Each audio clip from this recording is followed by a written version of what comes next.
I'm Hazel Centeno and I will discuss the drivers of globalization. Drivers of globalization is the reduction of barriers to international trade. It also increases consumer demand, lower cost of shipping and production, and technological advancements in communication and transportation. The rapid growth of the internet is the latest technological driver that creates global business and e-commerce. So, there are two macro factors underlying the trend toward greater globalization. So, the first one is decline trade and investment barriers to the free flow of goods, services, capital that has occurred in recent decades. So, it is significant trade barriers in the form of product, standards, technical regulations, and testing. Certification and other procedures are involved in determining whether or not products conform to standards and technical regulations. So, the second factor is the technological change. It is particularly the dramatic development in communication, information, processing, and transportation technologies. So, it is common customer needs and the opportunities to use global marketing channels and transfer marketing to some extent are also incentives to choose internalization. Other cost drivers to globalization are the opportunity to build global scale economies and high product development costs nowadays. Declining trade and investment barriers. During the 1920s and 1930s, many nations erected barriers to international trade and FDI to protect domestic industries from foreign competition. So, example, high custom tariffs, import-export of customs. These are the formalities that are ineffective or create unnecessary expenses. Technical regulations that discriminate against foreign companies or products. So, the first one is international trade. It occurs when a firm exports goods or services to consumers in another country. It is also exchange of goods and services between countries. For example, consumer goods such as television sets and clothing, capital goods such as machinery and raw materials, and also food. Other transactions involve services such as travel services, and payments for foreign patents. So, the second one is foreign direct investment, or FDI. Occurs when a firm invests resources in business activities outside its home country. It is also one of the driving force in globalization and its most prominent manifestation. So, for example, lower trade barriers enable companies to view the world as a single market and establish production activities in optimal locations around the globe. Good day everyone, my name is Maria Fimarat and I am going to present or discuss the role of technological change. So lowering our trade barriers made globalization of markets and production a theoretical possibility. So technological change has made it a tangible reality. Technology has helped many people better change with the materials that they are learning and have trouble with. So we experience technological change in which we rediscover different things and process of different inventions, innovations, or diffusions of technology that change the society that we are living in. So many factors of the society has been upgraded or advanced, such as communications, Internet of Things, transportation, of course, and as well as the implications for the globalization of production and market. First one, I'm going to discuss communication. Perhaps the single most important innovation since World War II has been the development of the microprocessor, which enabled the explosive growth of high-power, low-cost computing, vastly increasing the amount of information that can be processed by individuals and firms. So in this era, they've developed microprocessor. So what is microprocessor? So it is an integrated circuit that contains all the functions of a central processing unit, which is the CPU of the computer. So it contains arithmetic, logic, and control circuitry necessary to perform the functions of the digital computer's CPU. So this was the start of having the technological change in the society. So after 30 years of development of this microprocessor, global communications have revolutionized by development of different things like satellites, wireless technologies, and of course the internet that we are using today. So these things relied on the microprocessor to encode or transmit and decode information. The second one is Internet of Things. So the explosive growth of the internet since 1994, when the first web browser has introduced, is the latest expression of the development of the so-called Internet of Things. So the rapid advancements of the internet has helped many people's lives easier, especially on buying things online. So like, for example, it enables the organization to connect with all its customers and build a social or a strong network or relationship with its customer. So the third one is transportation of technology. So in addition to developments of communications technology, several major innovations in transportation technology have occurred since the 1950s. So in economic terms, the most important things are probably the development of the commercial jet, aircraft, and superfighters, and the introductions of containerization, which simplifies transshipment from one mode of transport to another. So it continues to impact different businesses' logistics, allowing for a more accurate in-transit visibility and delivery of goods, because global businesses and international trade depends on transformation services to move the flow of goods within the economy. So next, I'm Jessica S. Herrera, and I will be discuss the implication for the globalization of production and implication for the globalization of market. So first, implication for the globalization of production. As transformation costs associated with the globalization production have declined, dispersal of production to geographically separate locations have become more economical. So as a result of the technological innovation discussed earlier, the real cost of information processing and communication have fallen dramatically in the past 2 decades. So these developments make it possible for a firm to create and then manage a globally dispersed production system, further facilitating the globalization of production. A worldwide communication has become essential for many international business. Like, for example, Dell uses the internet to coordinate and control a globally dispersed production system, and to such an extent that it holds only 3 days worth of inventory as its assembly location.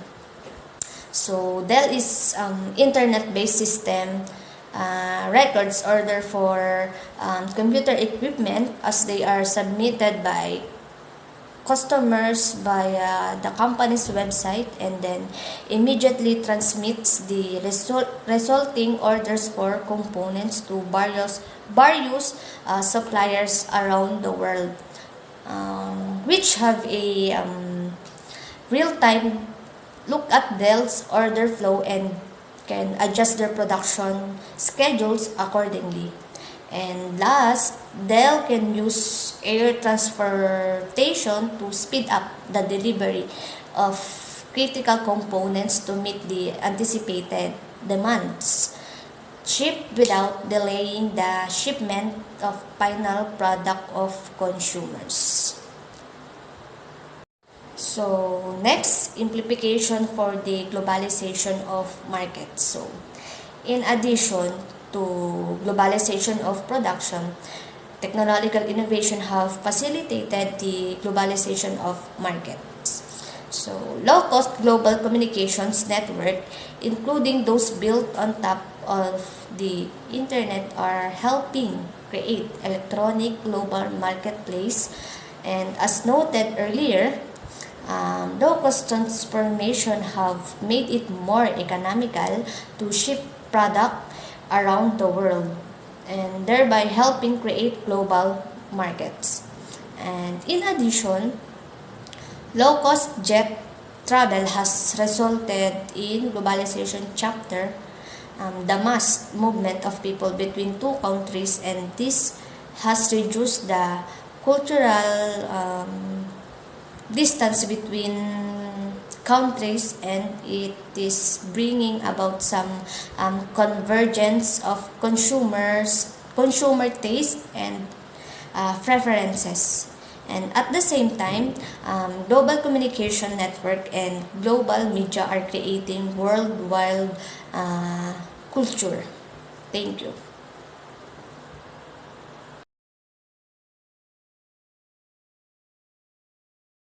Good morning, everyone. I am Franz Rigel Enriquez, and I am the next presenter.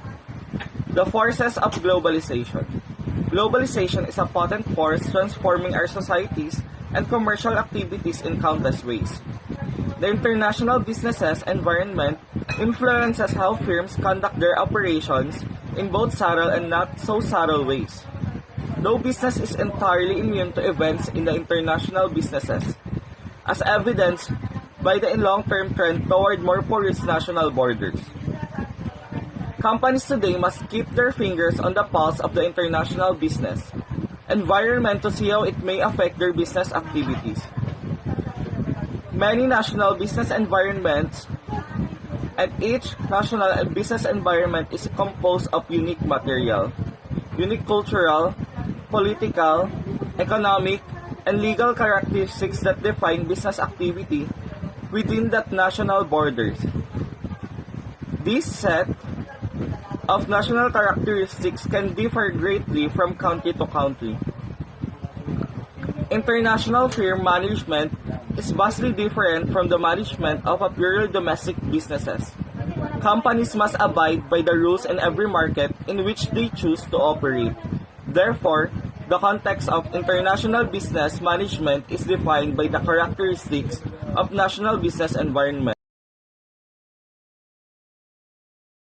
Good day, sir. Good day, classmates. My name is Hazel Bila Manilao. So I will discuss the emergence of global institution. As market globalize, an increasing proportion of business activity transcend the national borders. Institutions are needed to help manage, regulate, and police the global market, and to promote the establishment of multinational treaties to govern the global business system.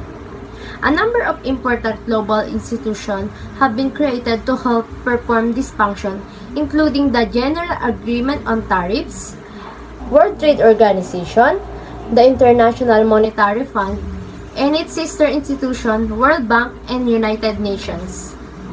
All these institutions were created by voluntary agreement between individual nation-states, and their functions are enshrined in international treaties.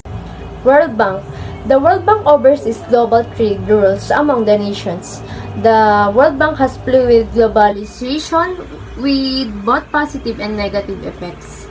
The main focus of the World Bank is to provide open lines of communication concerning trade among its members. The World Bank has been the instrument of its member states, which have sought to create a more open global business system, unencumbered by barriers to trade investment between countries. Without an institution such as World Bank, the globalization of markets and production is unlikely to have proceeded as far as it has.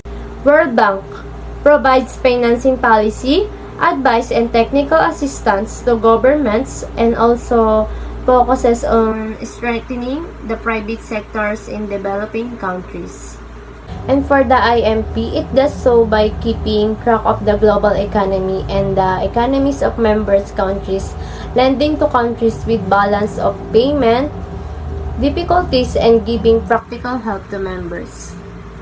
For the United Nations, United Nations is perhaps best known for peacekeeping role on the organization's central mandate is the promotion of higher standards of living, full employment and condition of economic and social progress and development. All issues are that central creation of the variant global economy. The World Bank is the less controversial of the two sisters institutions. It has focused on making low-interest loans to cash-strapped governments in poor nations that wish to undertake significant infrastructure investments such as building dams or roads. UN or United Nations. UN is perhaps best known for peacekeeping rule.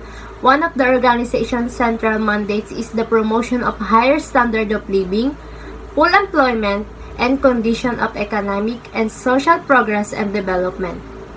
All issues that are central to the creation of variant global economy. UN work closely with the other international institutions such as World Bank.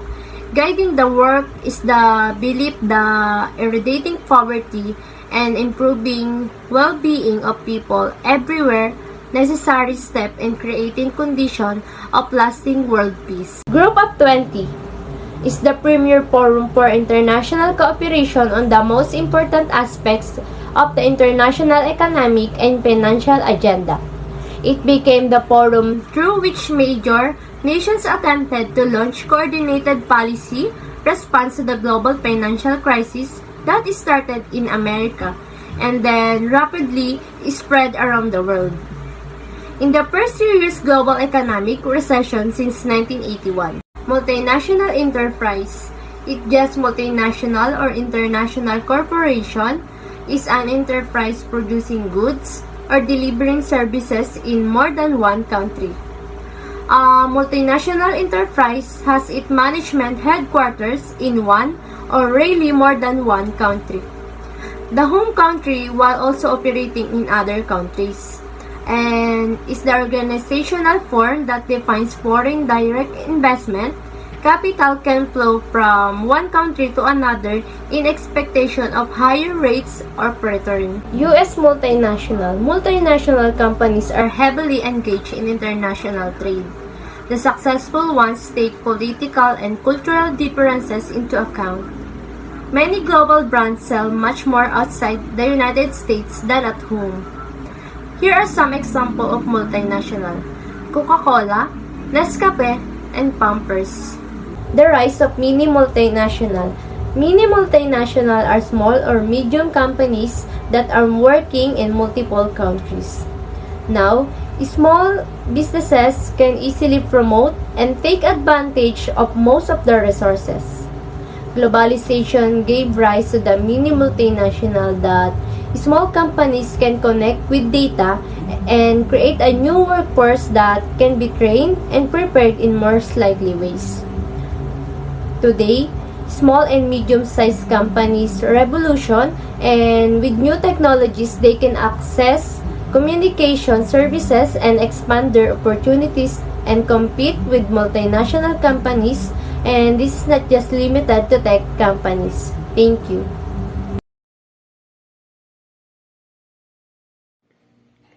Good day everyone, my name is Eliza Irish Ramos. I'm the last reporter of Group 1. My topic is about managing in the global marketplace. When we say managing in the global marketplace, we are concerned with the challenges of managing in an international business. What is international business? When we say international business, is any firm that engage in international trade or investment. We just do not settle for product or services. We also go through technology with different goods that we can trade with other countries or to other countries. A firm does not have to become a multinational enterprise, investing directly in operations in other countries. To engage in international business, although multinational enterprises are international businesses. When we say international businesses, it has you are um, giving the opportunity to trade your products or give your services to other countries that might needed what you are offering. And this is one of the important thing in globalization, because you are expanding your business globally. You are also helping. You're becoming profitable, but at the same time, you're helping your other countries to achieve their needs or their goals. One of the most known brand and international business, we have the Apple. We all know that Apple is one of the um, high-end high-end brand, or let's say it has a good quality when it comes to technology. And Apple acquired this innovation in their products, and they maintain the good quality and also the services. And I think that's the most important thing that they have. That's why they already known globally in the market. That's all. Thank you. Life is a mountain. Your goal is to find your path, not to reach the top. By Maxime Lages. Thank you, everyone.